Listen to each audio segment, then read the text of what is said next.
Thank you very much for coming. Welcome to the Facility for Rare Isotope Beams, or FRIB as we like to call it. My name is Gene Lee, and I'm a professor of physics here at FRIB.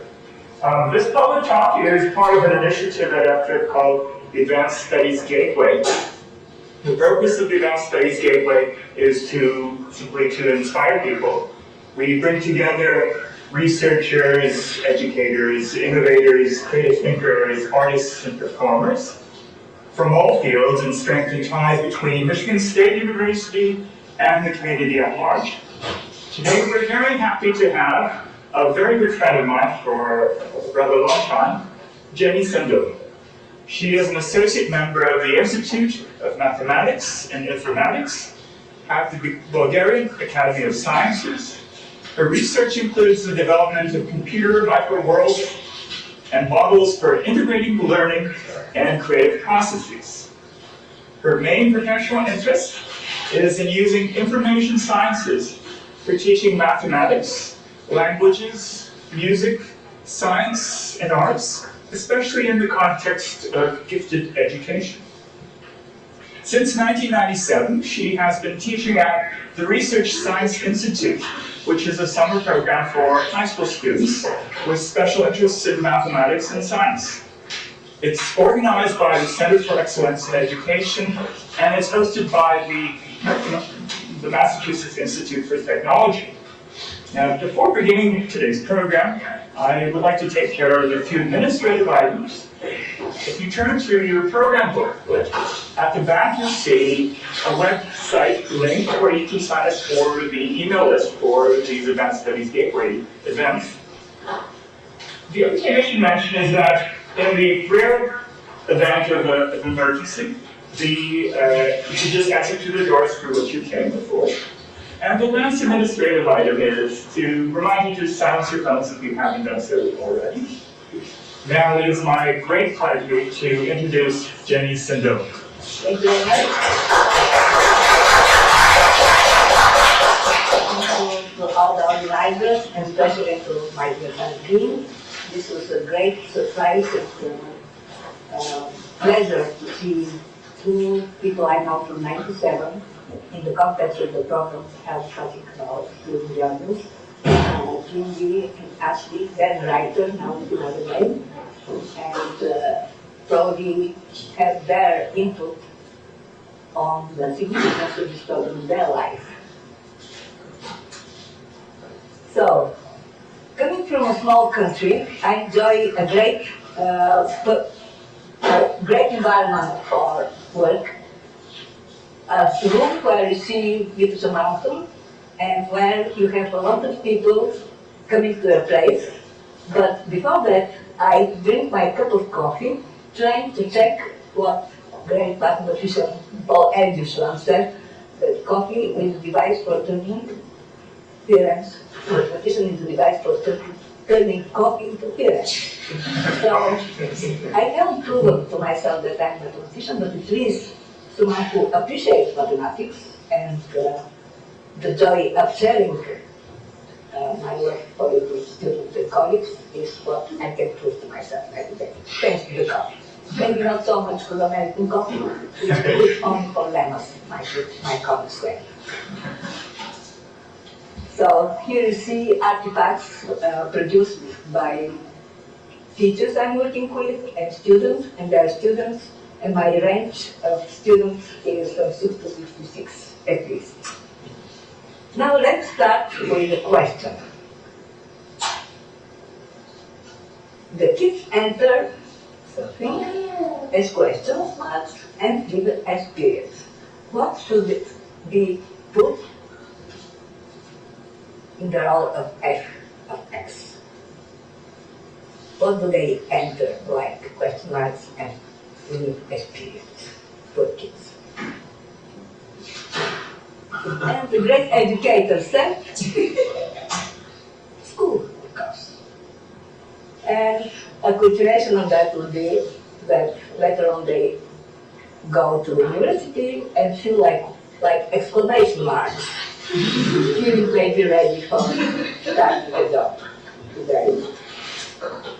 So a famous chemist professor at Harvard, with Nobel Prize in chemistry, said that there is a small difference between students and scientists. The difference being the way they react to a question they don't know the answer. Whereas the students are embarrassed, unhappy, they will fail the exam, the scientists are also Robert does. He says, hey, now I have a good food for reflection. This is a real happiness to come across with an interesting question you don't know the answer. Not in vain, great mathematician, John Cantor, who found that there are different types of infinities, said in his dissertation that the art of solving problems is much more important than the art of solving problems. The real problem for us as educators and people who actually evaluate our students is that we find it easier to just test their knowledge by tests, and even worse, with multiple choices.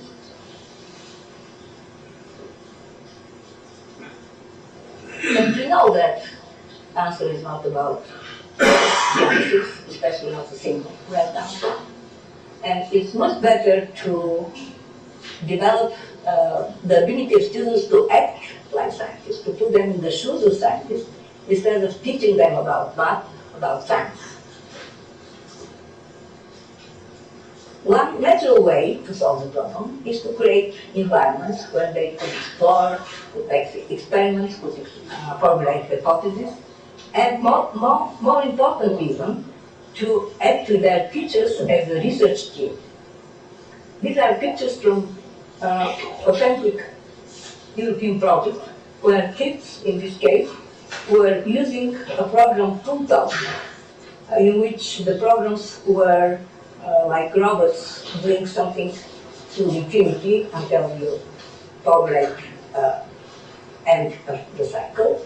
And in the case, if you add one, if you teach the robot to add one, it produces the natural numbers.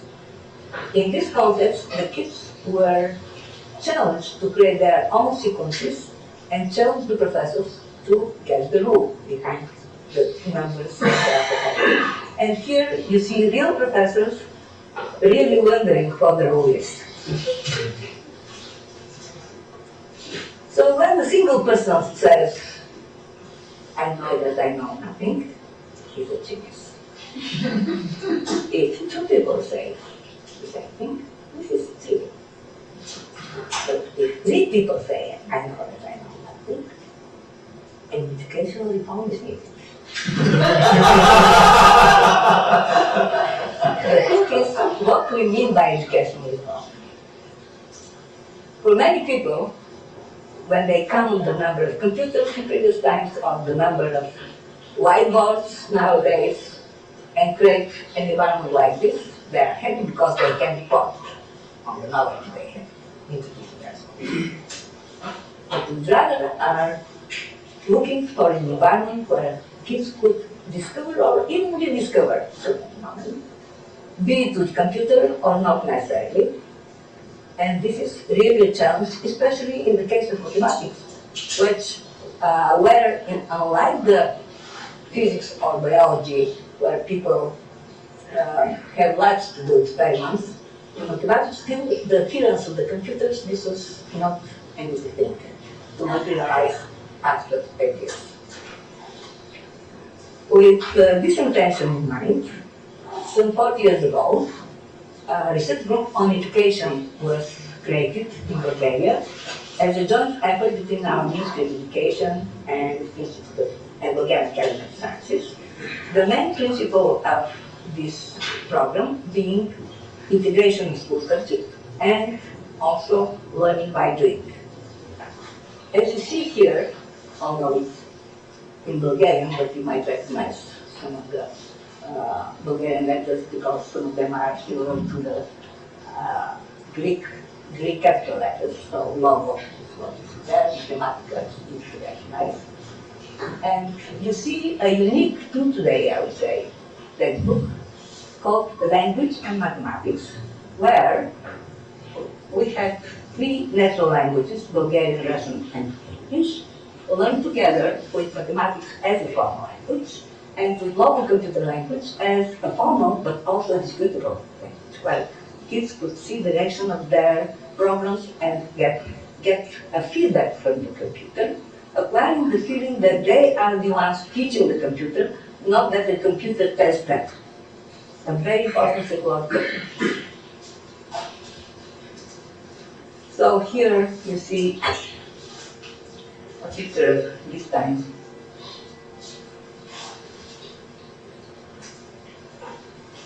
Of course, in many ways, Bulgaria, although being a small country, was in the unique situation of having computers in practically every school, because we had Apple II compatible computers produced in the native village of our then president, and centralized education system.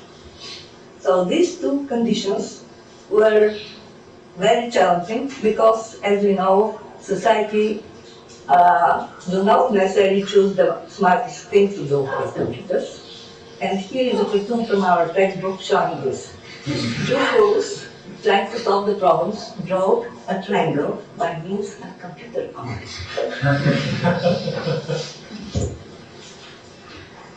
So, of course, the new role of teachers were something that was difficult to accept, especially for teachers working in the primary school. Learning together with their students and not being afraid to say, I don't know, but I hope to learn the answers together with you.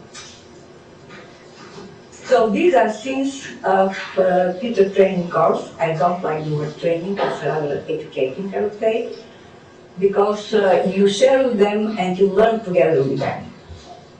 So this is logo with all the Bulgarian computers, producing wonderful geometric constructions, exploring different things, playing with parameters, so that in this case they are trying to figure out what the angle should be in this spiral so that the seeds are distributed similarly to the sunflower, and hopefully getting the golden angle. The interesting thing is that even with problems so short like this one, a couple of lines on your logo, you can play a lot with changing the parameters, see what the type of the spiral would be, changing the angle, and see what will happen if you decide to change the angle instead of the side. So all these experiments were naturally performed by, in this case, fifth graders, and when a Russian psychologist, Davidov, came to one of our schools one day before the 10th visit at school. He said, I know that you are arranging special lessons for visitors. Let me see what you do when I come unexpected. And the teacher at first was terrified, but then I said, just do what you normally do. She led the kid to explore, and he said, if I hadn't come unexpected, I would never believe that such an atmosphere is possible. This is genuine exploratory activities.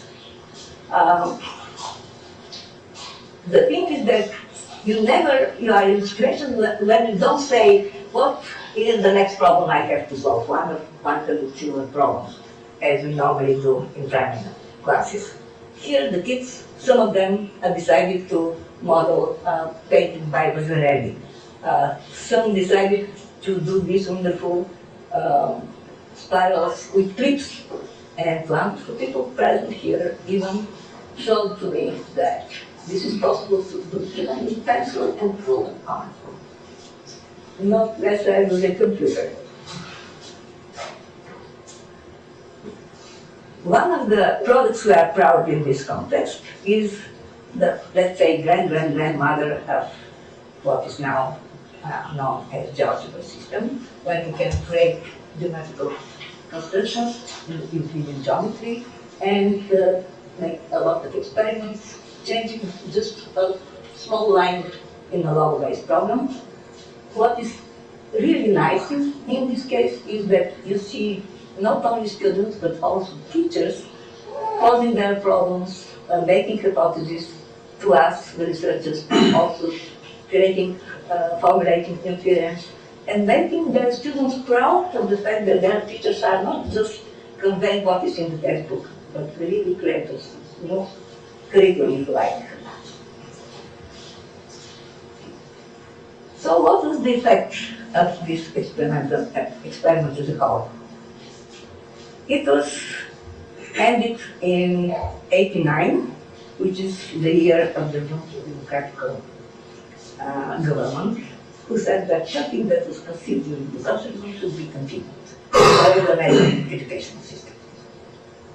To the best of my understanding, there are about 11,000 in our educational system. And he said, well, then follow the British one. But it was not to follow the Russian system, in his view, of which we were accused during the socialism that we are not following the Russians, but we are following the Americans. So always somebody was not very happy. The real problem, according to the leader of the experiment, was that the evaluation tools are not relevant to this type of teaching. Or, translated with the help of my daughter, we are preparing the students for the Kentucky Turfway race, and society pays them in steeplechase in athletics.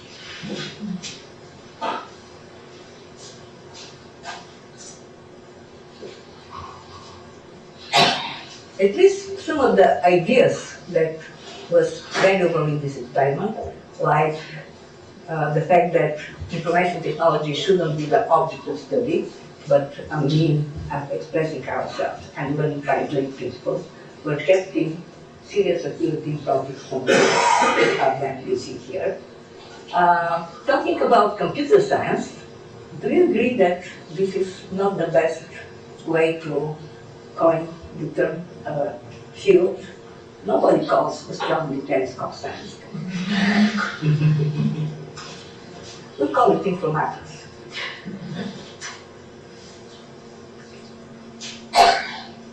So, in order to keep the achievements in different projects based on these principles, the European Commission launched a new project called Scientifics, whose idea was to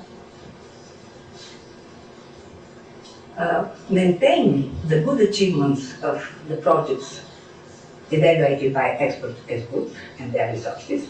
And in the platform of Scientific today, which is available to all of you, you can find thousands of digital resources plus courses for free for teachers and different events that you could offer to the students around, including access to working labs in which civil science will be performed.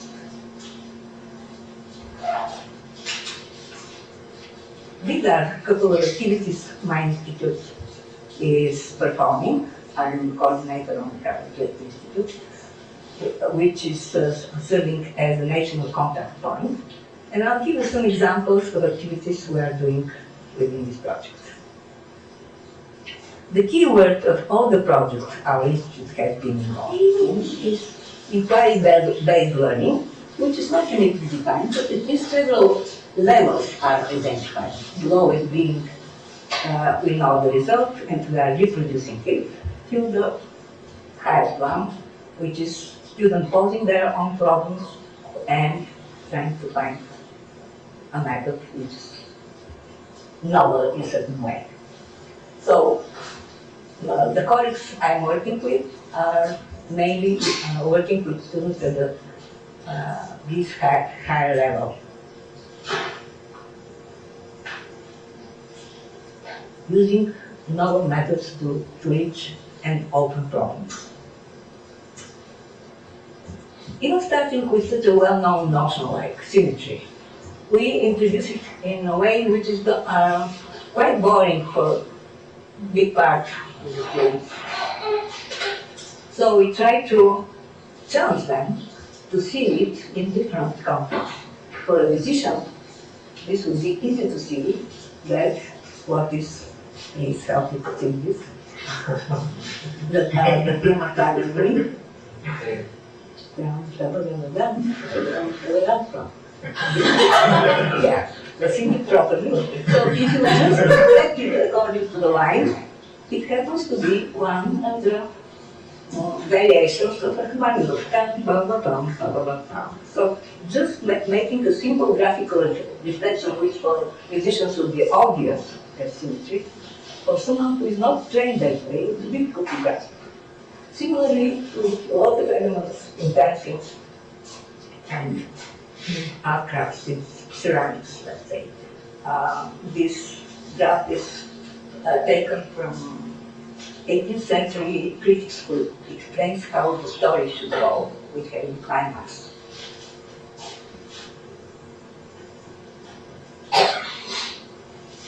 So there is the so-called virtual math lab containing about 2,000 already digital resources for playing with different ideas of symmetry.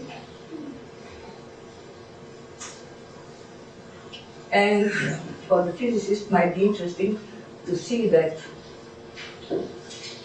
not everybody of the decorators and producers of books who are using snowflakes on the covers know the basic property, which is six-folded symmetry. We'll see seven-folded, eight-folded, but not very often six-folded symmetry. So for the students, it will be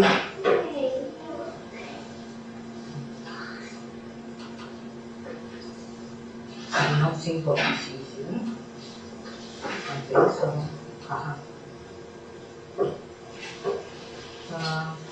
can you please check with the internet, because I think it is not.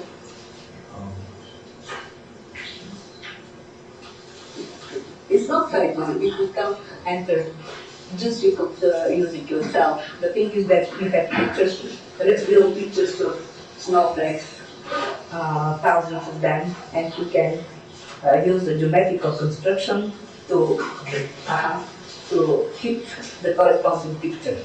The author of the microscope, in fact, who studied the snowflakes, was one who realized that there is not a single couple of snowflakes which are identical, but the general property is that all of them are six-folded symmetrical.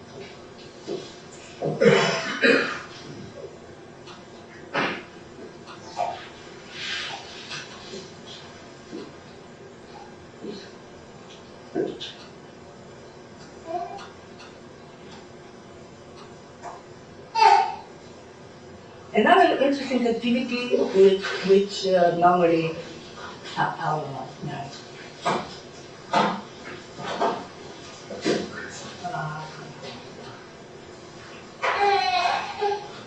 which engages the imagination of students is playing a lecture.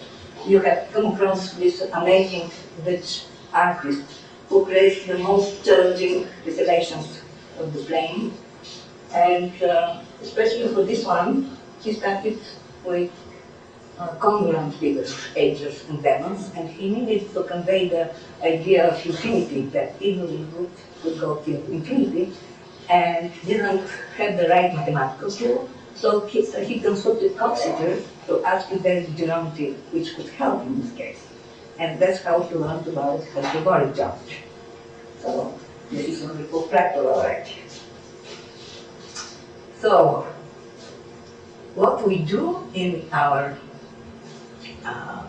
dynamic scenarios is to demonstrate how you could try to be like Asher by starting from a simple square, cutting apart a piece and adding it either by translation or by rotation, and then having the same area but with different figure, which might be up.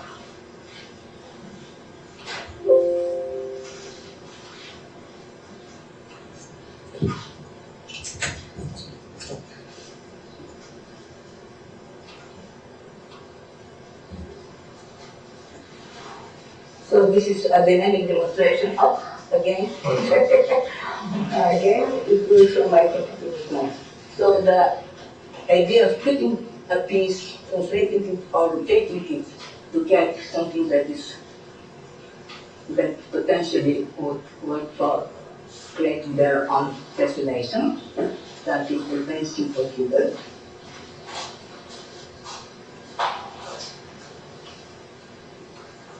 And then going to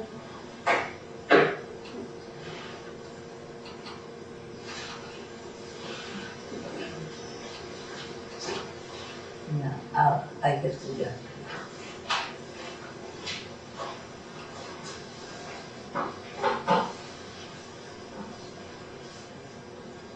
Now, how we go to internet from here? Okay.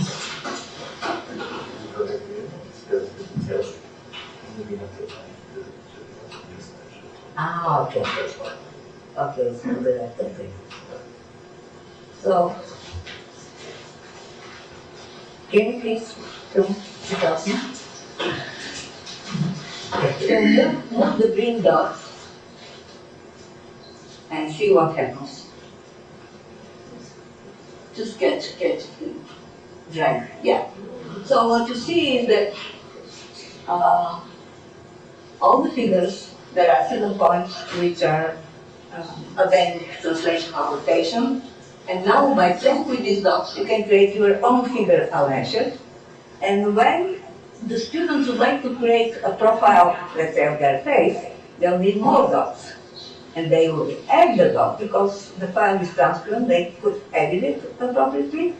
And by adding more dots, they increment their knowledge in translation and rotation, but for something that is motivating them. Excellent. You are becoming a good teacher player.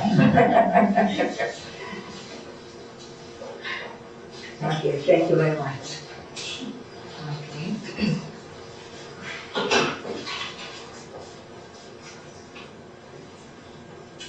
Here are products of the students of Evgenia Sendova, teacher in junior high school. You see wonderful invention of her students, but they should never be left with the feeling that there is nothing to be done more. So my next challenge was what about metamorphosis? I don't know the answer myself, but you have to believe in this. And they took the gauntlet, saying, okay, let's simplify the task. Let's start with triangles and see how we could move the rectangle to the green one by consecutive steps. And generalized it with more points to produce something that is starting as a dog and consequently goes to one. Let me see if I can show you the problem. In GeoGebra, they created. It's not perfect from programming point of view, but I think, oh, you are my assistant. And that's when the assistant to help is the assistant real professor. Yeah. So you see here the consecutive steps. Given the fact that animation is kind of rough, shows. And for the first time, students are creating something themselves to produce something that amazes even their teachers in art. The teachers in art were really surprised by saying, how is it that these young students do something I wouldn't be able to do? And the answer of the teacher was, because you don't know math enough.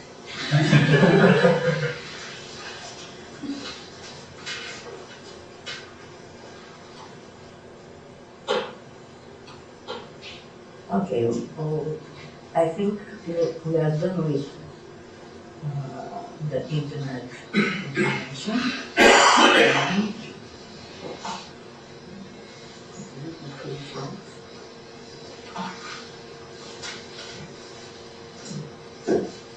Not only, they continue the idea of metamorphosis of Escher by adding some color. In this case, wool might change its temper, but might change its further, but not its temper.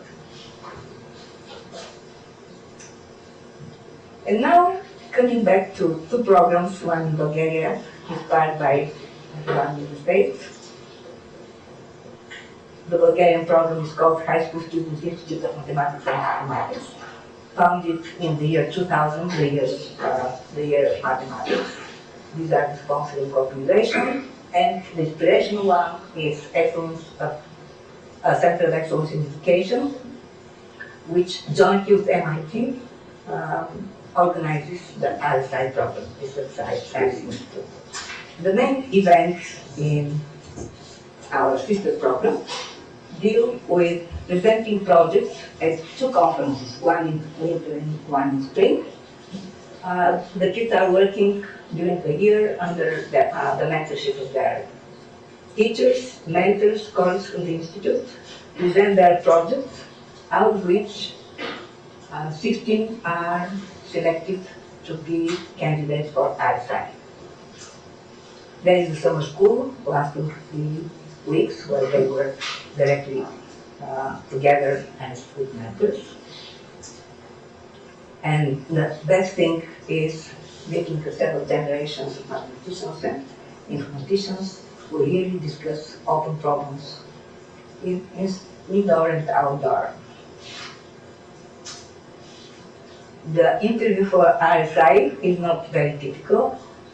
Jury about 15 colleagues from the university. We examine them first based on their achievements in the specific research project, but then we check their general culture, their knowledge in English, and most importantly their other talents, which could be vary from taking pictures, drawing, painting, dancing, mathematical tricks, and most importantly, they have to prove that they can teach at least one member of the jury.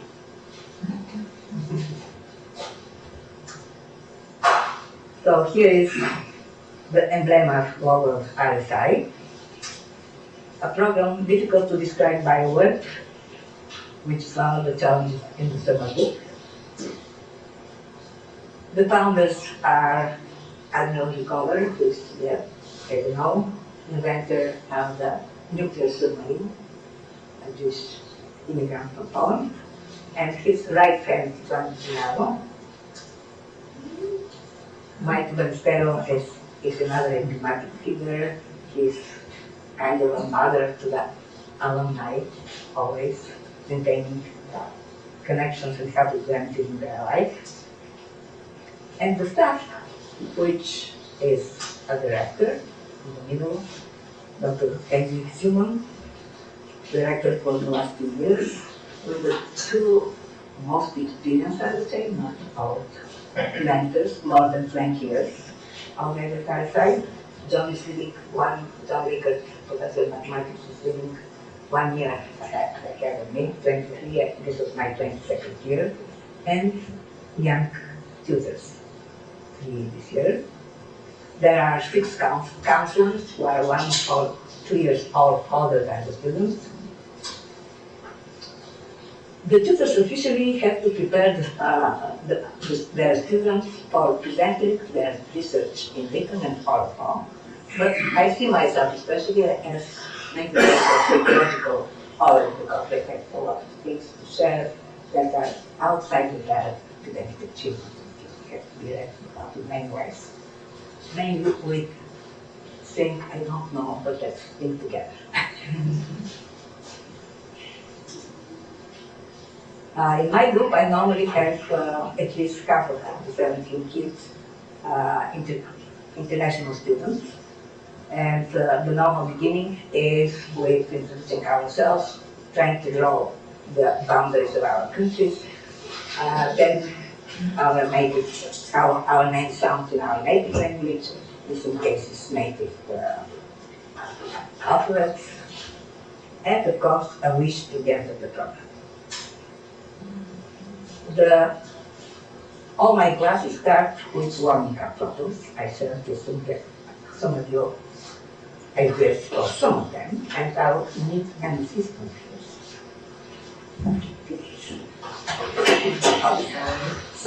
let's start with something that is very simple. How do you know? What is this?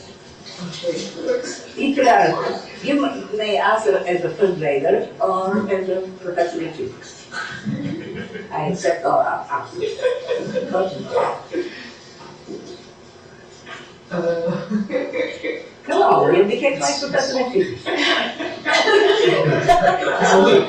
I used to know the right answer. So what is it? It's a two-sided object. Oh, okay. No, but not very specific. You should say ring or bracelet, the mathematicians would say, let's say silver even. But then I ask, what will happen if I cut this in two? And here nobody can say. This one disappeared. So if I cut this in two, it's obviously what will happen. You can continue the process. I used to get my okay. So the most interesting question is the following one. This is the first level of equality base. Everybody knows. Let's see another. So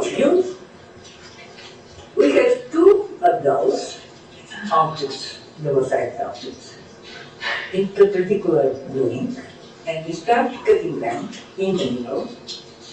Trying what will happen. You can sit here or see that I'm not sitting. And so, any guesses what I'll get if I could cut the construction in the middle? As so, the first part is this, not very close.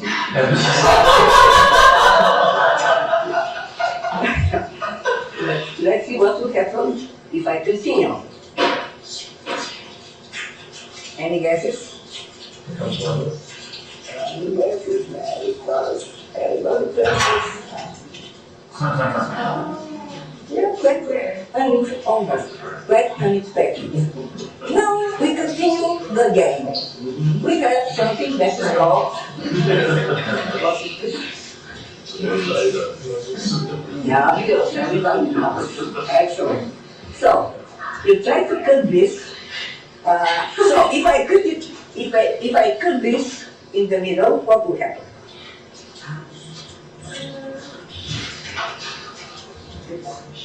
Let's see. Don't start yet. What will happen in the middle?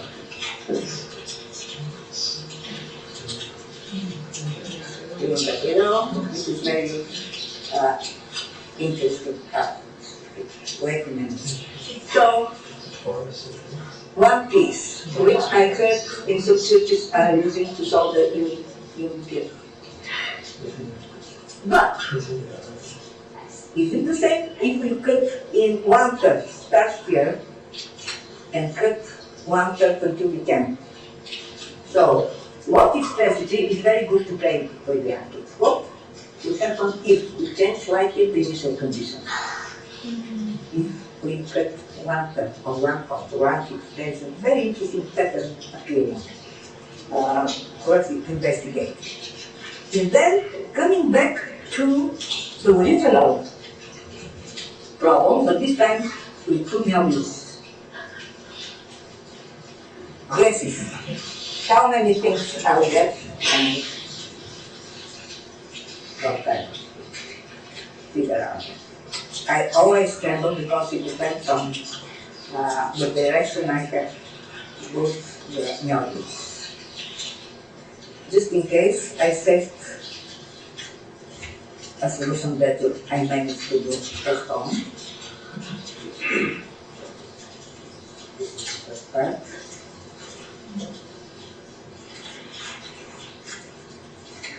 One thing, two things, guesses, conjectures, hypotheses, outside.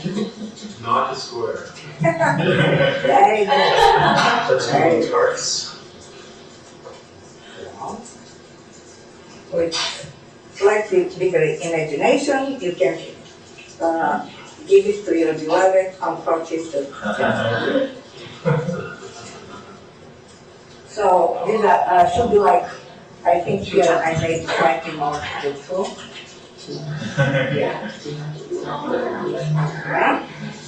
And a young mathematician from Austria, when I showed this trick, he said, no, I have the perfect present for my beloved. I put this cat in a frame because she has everything.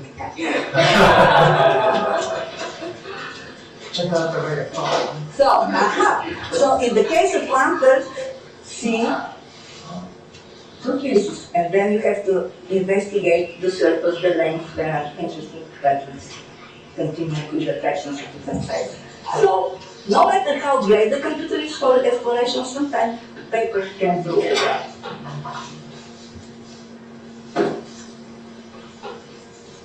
This is the result of when I asked my students to make a square using their bodies.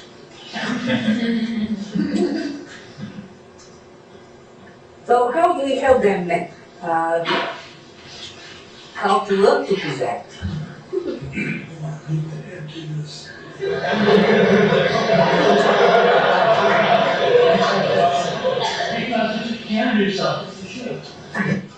This is Dr. John Rickert, who has fantastic presentation on how not to give the talk, which is hidden of course in the official title. And originally the students would take it on notes, thinking that these are real suggestions, until they realize that this is highly realize how not to do it. Make a contact with the audience in the exit, things like that. These are the typical milestones, starting from a mini project and going to the final presentation. You pass to something that is corresponding to that elevator speech, calling it posterized session. A lot of intermediate presentations, starting from 3-minute talks to 5-minute talks, moving across and rehearsing everywhere. This year, the mini project was to give a scientific description of an object of the MIT campus. And although the infinite corridor is considered to be the most attractive one, especially when you don't see many people inside, which is very relevant, turns out that there is no corridor that is in fact dull, because even this one, building 56, which I have been passing through more than 20 years, turned out to have a coded message, because what I thought are not very symmetrical black and white tiles, in fact turned out to be a binary code and a message of the hackers. This is one of my presentations. The first week starts with lectures in humanities and science. Our physics lecturer in 97 was Professor Lindy. At the time, grad student in nuclear physics, and his students were then fit on the banks adhering to any new particle of new properties. But at the same time, eating their sandwiches, which disturbed me a lot. Not thinking mistakes. But what I remember from your lecture was how you described these equations, the movement of a pigeon. Can you demonstrate for me?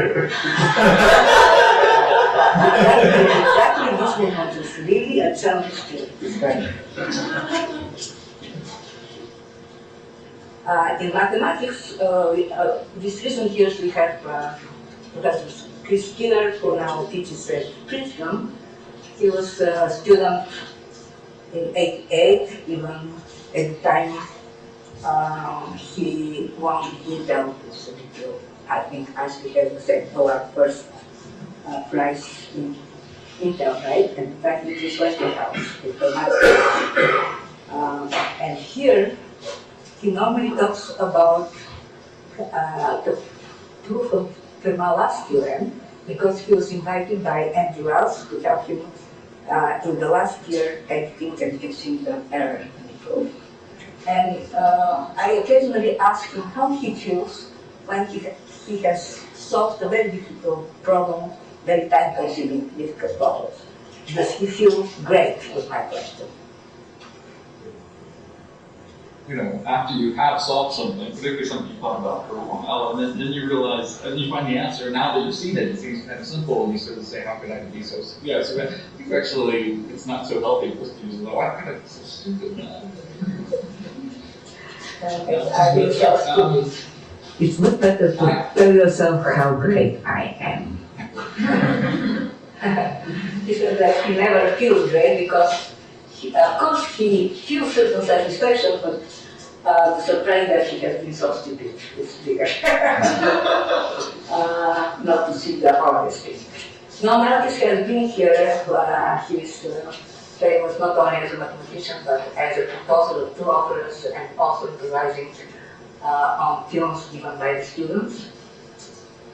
Walden Getterly, I mentioned, is a professor in physics at MIT, Nobel Prize winner, but the interesting thing was that his son was in my group, and when applying to the program, he has written in his essay, all the love I got for science comes from my mom.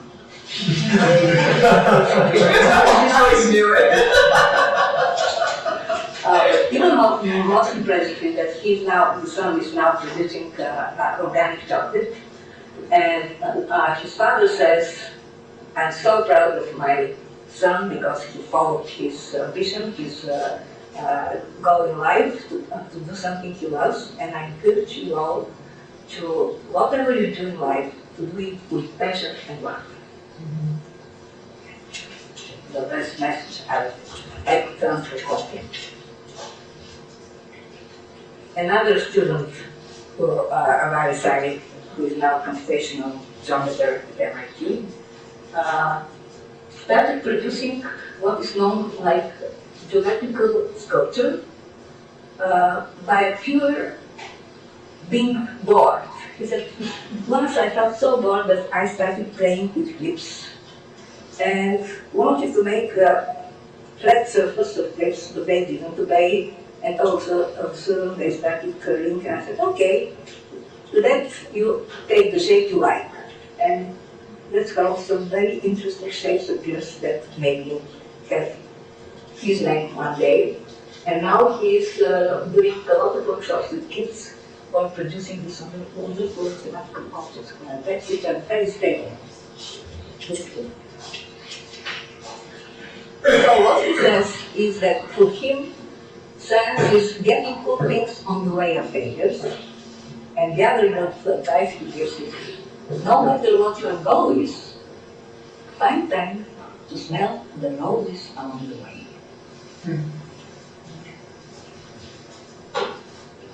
Alice Sabetti is one of my heroines because not only she's leading team of researchers having developed the medicine against Ebola, this awful disease in Africa, but she literally risks her life going there and working with the non-nurses.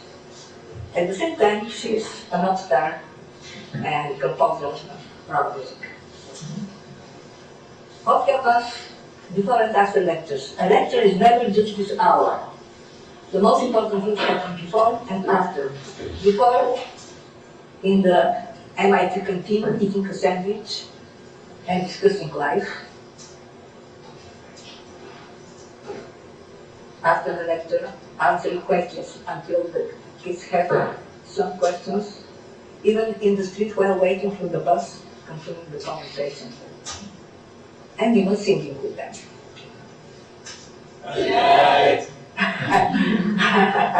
This is not something that will bring them to a cappella competition. At least you don't sing with parents every day.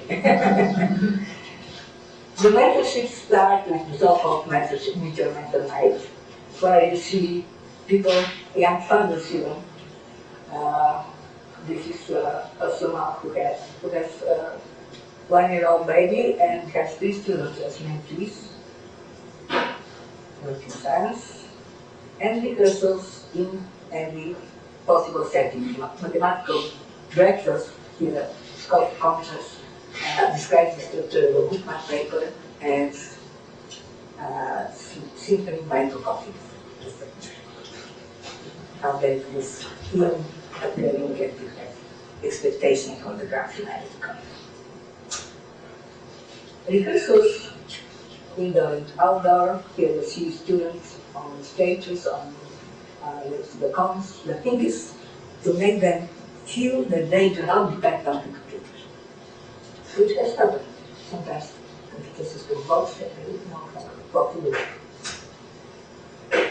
And again, some ideas how we could develop certain metaphors to help a larger audience to understand even very abstract ideas.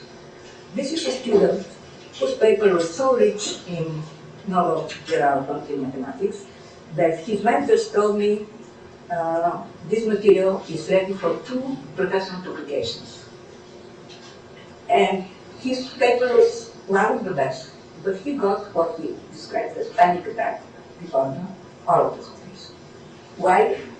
How could I present my ideas to biologists? I don't know. So we had a conversation, maybe for 10 minutes, after which he himself came to what I found extremely elegant and effective, namely to make a parallel between the graph theory and the solve. The goal is to remove triangles. In the solve to remove clusters. In graph theory, to have minimal number of edges of any length should add a triangle.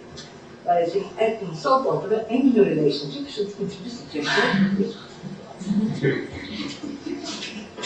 And he even illustrated this. Characters were not. This is the official. Another computer science student made a parallel between his algorithm with Pollock and Mondrian's painting. Slightly more chaotic, slightly more complete. Another student in mathematics put his sock, red sock, on the shoe to demonstrate non-commutative operation in space like this to save time.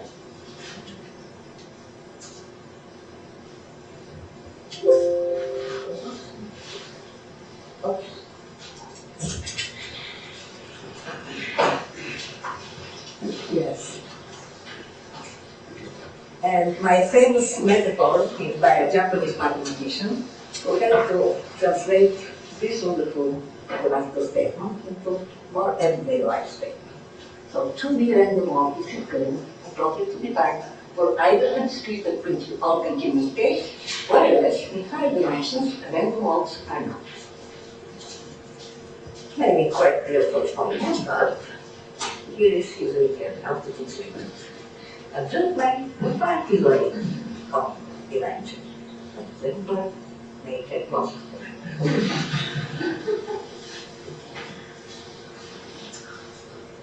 The grand finale happens at the last day of the conference of the program with 10 students selected from 1982 to repeat their presentations of uncountable presentations, not only to a larger audience, which means the whole outside program was guest, but specialized jury of 5 people representing different fields, who themselves select 5.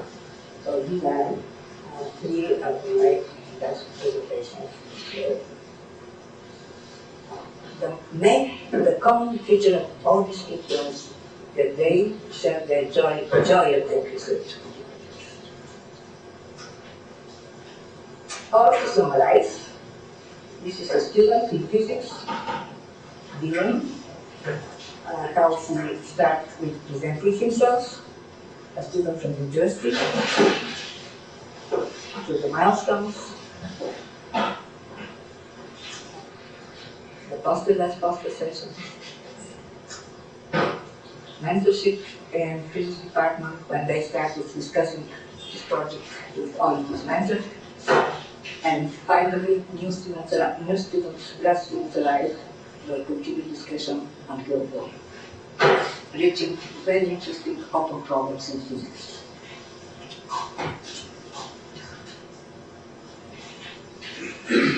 Leo Finale this is the previous director, Dr. Chapman, who feels released only after every single gift has left. And at the end, I would like to give You were in 3 different roles here, as a student, as a tutor, and as a mentor. How would you compare them? Which one was the most difficult? Well, I think, And you walk away. like, for sure being a student was the most fun. I think because it's like your first experience, it's always like the most exciting. Probably also the most stressful. But yeah, I think I liked all of them. I like being a mentor is nice because it's like you get to focus on a particular student and you get to give them a project to do and walk them through it, and also help you with stuff. Sometimes they're actually very helpful, like because you have lots of ideas, but you don't have that much time to do everything. So it's usually nice to have someone helping you. Actually, my advisor specifically said, you should get more students to work for you undergrads and stuff because you'll be more productive that way. So they believe in our students. Yeah, and in general, like hiring undergrads and other like students, because it's basically like if you find I think the most difficult part is you have to find the right project for them. You can't be like for the time frame that they use, especially for our system, the time frame that they have, you have to pick something that is possible, is doable, and they can actually get something out. Peter, you Who were in 3 different. And finally, one of the most famous maybe today from RSI is Terital, who was with RSI at the age of 12. Here, this picture shows him at the age of 9 with 4 edges of this identical pose. He won the truth medal at the age of 28. And this is breakthrough prize in mathematics. And what he remembers from RSI is the people who were surrounded by it, not the elliptic curve vectorization, which was the subject of his project. And I would like to conclude with the words of Mark Sol, the first director of RSI, who said that creativity occurs at all levels of experience, from the lowest to the highest. And our goal of educators is to foster and value creativity wherever we find it.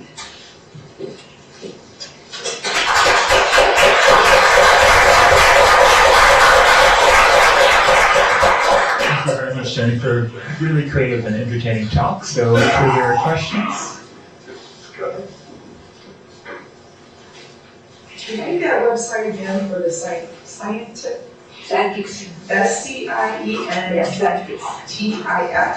my colleagues will be very happy. Yes. It's TIX. Okay, yeah, that's right. After doing the presentation, maybe they could. Yeah, this lecture is being video-taped. It'll be posted on the Advanced Studies Gateway webpage. Oh, okay, okay.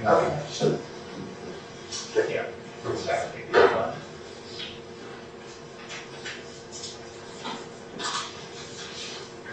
Yeah, the fact is good with the fact that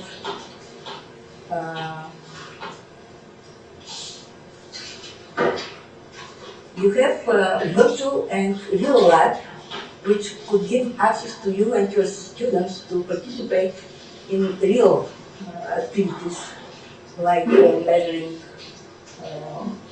different properties in the sky, and or participating in measuring the acidity of the rain, let's say. Because the real, when scientists need more data, the students could be really participating.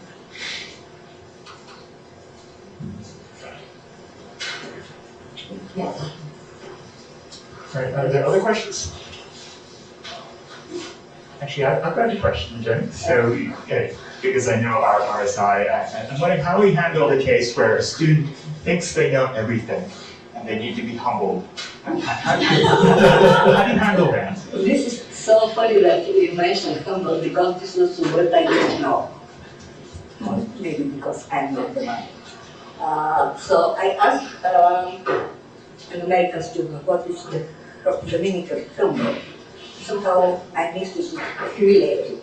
And he said, humble is when you realize that there are people who are stronger than you and people who are weaker than you, but you are around them. And this is mainly the main message people get even after the first day. The first day they might try to appear superior, but as I shared with you, the teacher, field medalist, told me once that if someone is the smartest one in the room, it's in the wrong room. So every one of us feel they're in the wrong room, and this is very enriching.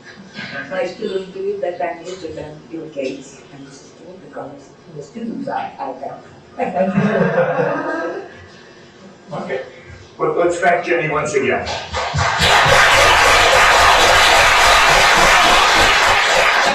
And thank you if you have questions, and I'll give additional slides where different students and ex-directors are expressing their feelings about our science and what could be transferred to non-technical problems. A lot of things could be found, even the fact that we have this tradition of having public lectures for open to this community is a great asset in this direction. Thank you. Thanks so much.